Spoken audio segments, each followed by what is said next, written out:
Today we honor Cumberland School of Law's 2020 Distinguished Alumnus, Ted Leopold, a partner at Cohen Milstein in Palm Beach Gardens, Florida, just north of West Palm Beach. Ted, welcome and thanks for joining us. Thank you for having me. I appreciate it, Brad. For those who are tuning in, I just want to give you a little background on this honor. The Distinguished Alumnus Award is given to a Cumberland graduate who has distinguished himself in practice of law, service to the community, and leadership in the profession. So, Ted, I want to ask you first, how did it feel getting the call, the email, the notice that you were this year's award winner? Well, it certainly made me very proud. We've been always very grateful to Cumberland for allowing me to attend the school many years ago. And I've stayed very close to the school through the advisory board and starting a scholarship there for minority students many years ago.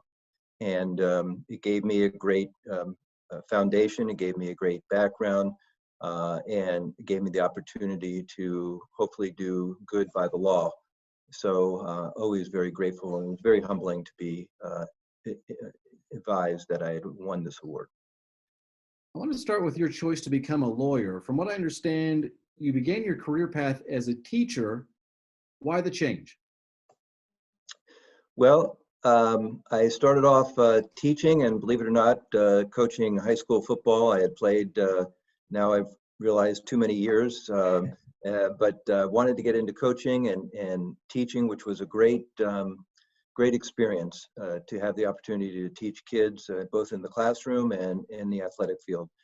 And then got married, and I was really going to make a decision on going as a graduate assistant to a major university here in Florida, and was either to do that, make coaching a career, or decide to go to law school.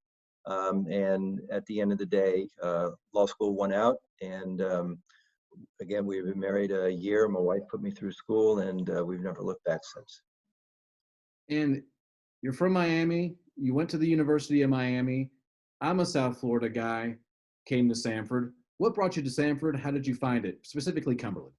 Well, Cumberland, believe it or not, has a great reputation in Florida, especially in South Florida. And at that time, back in the 80s, there was a lot of alumni in South Florida that had gone to Cumberland and graduated and had been very successful in the law. And I had a few friends that I knew had gone there. They spoke very highly of the school, and it's one of the schools I applied to. And when I, actually went to visit the campus and all, I just really fell in love with the city and the school and the campus. My wife is from a small town in North Carolina, so for her also leaving Miami and going to Birmingham was just a beautiful fit for us. Let's talk about being a lawyer. For you, is there the love of the law? Is there something to that for becoming a successful lawyer and having a career like you've had? I think that's very helpful. I think if you don't love what you do, it's going to be very hard to be successful, both personally and professionally in one's life. So I know I've dedicated myself in my career to do the best I can do through the law to help as many people as possible. I like to think that I've been some semblance of successful in that, in helping people who, at no fault of their own, have been either horribly harmed or their environment has been harmed, or whatever it may be, and trying to do right by the law.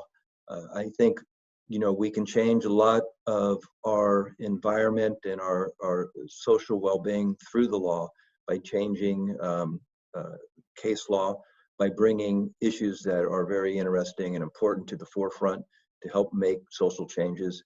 So that's what I've attempted to do. And if you don't love and have a spirit for that through one's faith or their well-being, then I think it's very difficult to do that. You just mentioned helping people and serving people. Are you amazed at sometimes when you sit down and speak with clients or people that you're trying to help, how much they don't realize the law can help them and you're there to sort it out? I think that's pretty true. I think there's an acknowledgement that the law is there to protect people. I'm not sure that people realize that the law is there to help people. And by that, you can go out and make, as I said before, make changes along those lines. So educating people about those issues are very important. It's often said, there's a lot of jokes about lawyers, but of course, when something happens to someone or people need help, the lawyers are the first people that they go to, because they know as a foundation to our building of our country, the founding fathers, most of which were lawyers. It was very important to begin to build and establish those pillars of justice. Your practice focuses on trial work, and Cumberland's a school that prides itself on making practice-ready lawyers. What is it about the trial experience that makes it so interesting to you?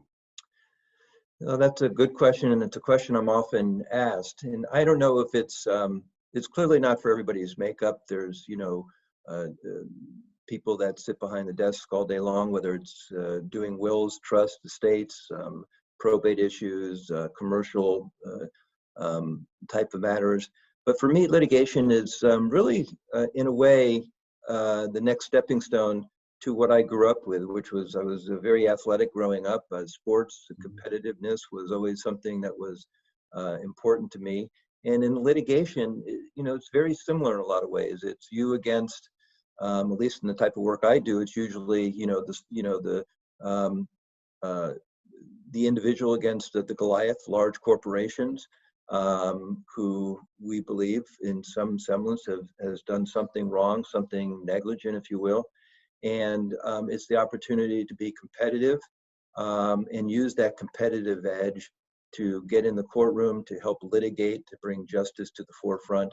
And the one beautiful thing, of course, about our justice system and trials is in the courtroom, everybody's on an equal footing. I've been blessed to go up against the largest corporations in the world, but in the courtroom, they have no more leg up than I do. We're all equal in the eyes of justice. So that's I always found that fascinating. It's, again, one of the beautiful things about our judicial system. We, of course, have lawyers listening and watching. We have students watching. Preparing for trial, is there something that you think you do that others don't? Is it as simple as, like you said, the competitiveness and the hard work, or is there some kind of course, there's a strategy that you put into it. Is there something unique about the way you approach trial?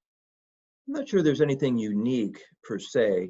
I think you have to first, again, goes back to what you stated. You have to really be into what you're doing. You have to love what you're doing. There's a cause to helping individuals, and if you have that deep in your gut, it's very helpful. There's nothing in terms of preparing for a trial than knowing the case. It gets harder as you get older and you get more experience. You have either bigger cases, more people helping. You can't do it all, but there's nothing like getting your hands dirty with the case and knowing it from A to Z, so that when you prepare and walk into the courtroom, you know the file, you know the case, you know the issues, the facts, the parties better than anybody in that courtroom. And that is, I think, takes one a long way to being very successful during a trial. And it helps also to give you sort of a leg up on the other side, and it also helps to establish yourself with the court. I think it's very important. You mentioned a big case. You have a recent one with the Flint, Michigan water case. Tell us about that case. It was on a national stage, if not a global stage. What was that experience like? Well, the Flint case, of course, is a perfect example of the little person being harmed by large, whether it's a large government or, here in the Flint case, both government and private engineering firms. Very sad situation. It basically comes down to the old adage of what we hear all the time, trying to save money, making bad decisions, and as a result, a very poor minority community has been devastated, which was devastated years earlier due to economic issues and the auto industry leaving Flint. And they've always have struggled. And they've had financial issues in Flint for running the government and city municipality related issues for a long time. And in order to try to save money, they took water that was clean water, uncontaminated water from the Detroit River, and they decided to go and get the water back from the Flint River, which hadn't been used for over 50 years. And as a result, they got bad advice, improper chemicals or lack of chemicals were used, and people's pipes became contaminated with the water. There's what's referred to as leaching happened, lead from the lead pipes shaved off, went into people's homes. Minors, young children and adults drank that water. So you have devastation to property values, you have infrastructure problems, and unfortunately you have injuries with minor children, which are the most damaged, because minors having lead exposure at an early age can cause severe brain related issues. Flint is about approximately 100,000 individuals, both adults and children. And it has been and continues to be a devastating situation there. We're pleased that we have a settlement as it relates to the governmental entities, and we're now continuing to litigate against private engineering firms who we believe gave some very bad advice to the city. When you have success in a case like that, and I know it's not immediate, but when you know it's going to help someone in the long run, as a lawyer, how does that make you feel, if not a person? Well, it's very gratifying. I look back as I've gotten older now. Graduated from Cumberland in '87. I was out of school for a few years, so I was a little older when I graduated. Been practicing for over 30 years now. I'm just, I'll be 63 in February. And you look back a little bit on your career and the things that I have done, and I'm very proud of all the people that I have helped, from children, young children who, for no fault of their own, have become a high quadriplegic due to a design defect in vehicles, to severely cerebral palsy child who lost all of her therapies as a result of a managed care company wanting to save $80 million on their bottom line. And through those types of cases, as well as environmental related issues, we've made a lot of changes in the law. The managed care work that we've done was the first of its kind, and it really reverberated in the managed care industry that helped make changes in the industry. You know, like to think they've stayed that way, but we hear about this all the time, that there's problems in the managed care industry, which is true, but we really rang the bell in terms of waking people within the industry up so that they did make some internal changes about medical necessity and approval related issues. And in the auto industry, I'm happy that there's not a lot of that work around anymore. Auto defect related issues, which was in the heyday of the 80s and 90s and early 2000s, was a big litigation area because cars were not built with safety in mind. And this is a great example, litigation can change industries for the better through our work and litigations and jury verdicts. The automobile industry is very conscious of making vehicles safe. So we don't really have seatbelt defect cases anymore. We don't have seat and seat back defect cases anymore. Fuel-fed fires are almost non-existent anymore because fuel tanks are protected much better. Years ago, there were all these cases out there where people were burned to death, or again, as the case I mentioned, a little boy was rendered a C1 ventilator quadriplegic at no fault of his own due to a defective seatbelt. So those, the next wave of new cases may be in the electric vehicle world, but for the most part, there aren't a lot of these cases anymore. And I take pride in, although less work for me, that's a good thing, because that means people are safer. So I take a lot of pride in having some form of involvement in saying that vehicles have been made safer for the consumer.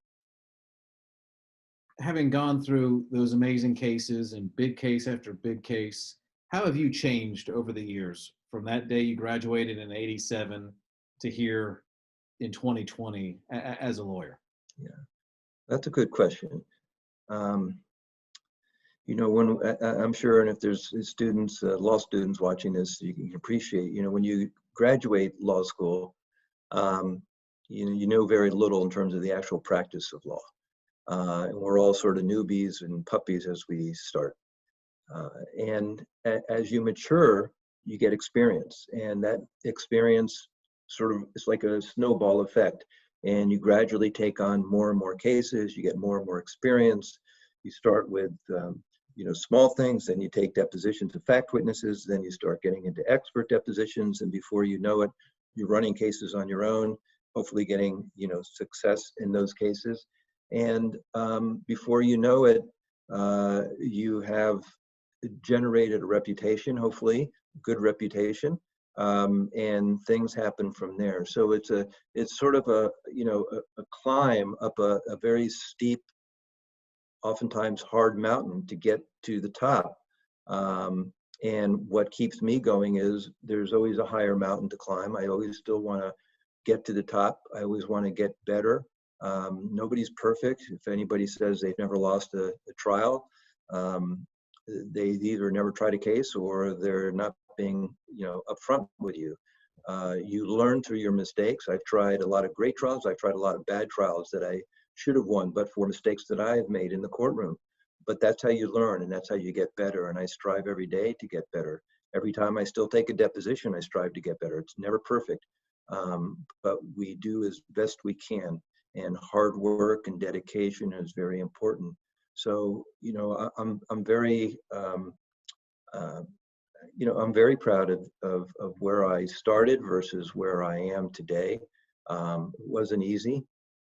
Takes a lot of hard work, but I think because of that, it makes one even prouder to be where I guess I am today in terms of, not only my age, but whatever success I've had. And it is hard work, and I know it has to be a grind. What do you do to take your mind off it? What's your kind of escape from the everyday work of trying these big cases?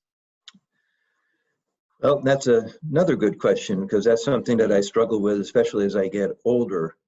Um, so I've always tried to find a hobby. I've played golf in the past. I still play a little bit. But my hobby, and I'm not saying this is good, my hobby has always been work. On weekends, it's rare that I don't work and reading something, whatever. But you got to get away. Of course, when I was younger, I had small children. Now they're all grown and out of the house. That was a great hobby, is a great relief. But through the years, for me, has always been spending time with my family. We're now on our 4th golden retriever. So that's a great, for me, that's one wonderful relaxation. That's my hobby of help training her and spending time with her. And now that just my wife and I are home, no kids, able to spend more time with the golden retriever and a lot of great walks and things of that sort. I do a lot of exercise, at the gym every morning. I run a couple days a week. So I try, it's important to stay fit, mentally and physically. This is litigation, especially, can be very taxing on you both mentally and physically. So as serious as the issues are, you can't take it too serious. You got to be able to laugh some. But those are the type of things I do to get away. And in today's environment, with what's going on in the world and with the COVID that we have, good or bad, able to stay home more. My work, I have cases around the country. I travel all the time. It's not that way anymore. You just work from home for the most part, and from the office and Zoom. So in a way, it's been an interesting change, and it allows me to be home more, which has been great. As you know, Cumberland is a school that prides itself on serving the community, and I see that you're active in a lot of different areas. What's one of your favorites of giving back and helping those that need it? Well, I think that's very important, twofold. And again, for students that may be listening, it's important to get involved in the community. whether, you know, your church or temple, whatever it may be. It's important to get involved in a legal association, and all those things you should do because you want to do them, because they can provide great help to the community, to those organizations. But it's also, you should keep in mind, it's one of the ways also to build a practice. That's how you get your name out there. It's the way you get work, and they are coexistent. And with you, as your reputation grows, it will grow within the community and in those organizations. My, you know, besides local charitable work that I've always done in my adult life, from a I guess thing that makes me most proud is I was involved for many years, and then became president of, and now past president and still involved with Public Justice Foundation, which is out of Washington, D.C. They are a national group that is sort of a national law firm, but it really does public justice work. They do a lot of work in terms of Supreme Court related issues, taking on very unique, interesting cases. It's a small group of people that work for the organization, some great lawyers, but it's funded by those of us who care a lot about the foundation.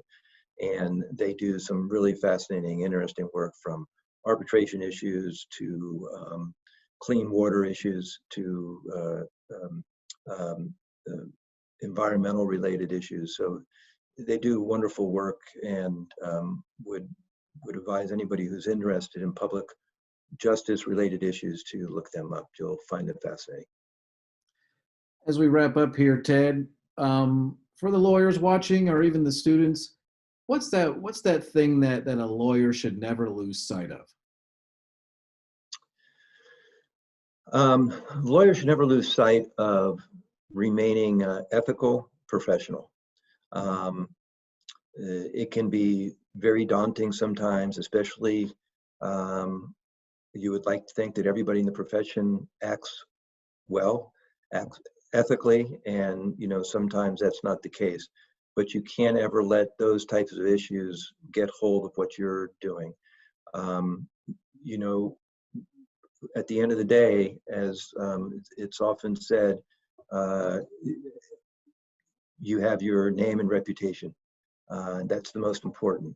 And the way you do that and the way you keep it is to always remain conscious and vigilant of keeping your ethics, doing the right thing that you know in your heart you should do, and being professional. I think people lose sight of that, and everybody wants to be treated in that fashion. And if you remain that way, I think it'll take you a long way. And some of this advice might bleed over from that question to this one, but for the current students who are going through the process of becoming a lawyer, what are just some closing remarks, advice for them? I really think you need to find something that you're passionate about, if law is what you want to do. You know, for me, I knew early on that I wanted to do litigation. I wanted to find an avenue that could help people. That was, to me, personally important, for a variety of reasons.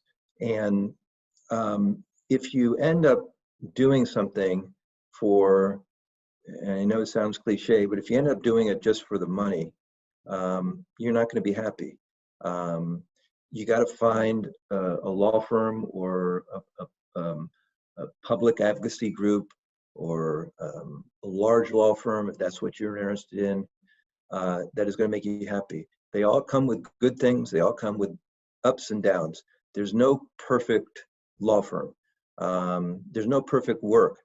But if you have a passion for it, you can massage it and mold it in a way that can make you happy, and that will give you the guidance and the forethought to become successful in your own heart and your own mind. And at the end of the day, if you do that, I think that leads on the great road of success as you move forward. Ted, congratulations again, and thank you so much for joining us, and thank you for being a Cumberland lawyer. Thank you for having me, and it's a great honor. I appreciate it very much.